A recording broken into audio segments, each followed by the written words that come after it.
चक्षुरादि इंद्रिय निचय भिन्न भिन्न हयस्थानीय रूप रसादि जे जे विषय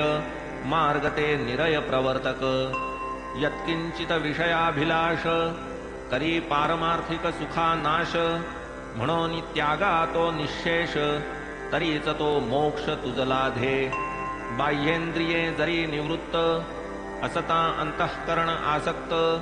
नाही जन्म मरणा अंत विषय अत्यंत घातुक लाधलिया विवेकी सारथी विवेके राखी लगाम हाती इंद्रियवाजी कुमार्गवर्ती स्वप्नी ही होती न लवमात्र ऐसा मनः समाधान पर निग्रही दक्ष कुशल चतुर भाग्ये लाधलिया सारथी चतुर कैसे दूर विष्णुपद तेच पद परब्रह्म वासुदेव अपर नाम तेच सर्वोत्कृष्ट पद परम परंधाम परात्पर असो झाला हा अध्याय पुरा याहून गोड पुढील दुसरा रिझवील सद्भक्तांच्या अंतरा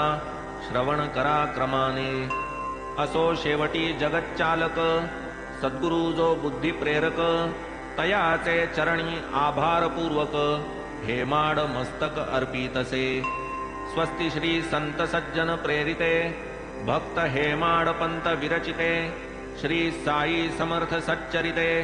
संत परीक्षण मनोनिग्रहणं नाम 49तमोऽध्यायः संपूर्णः। श्री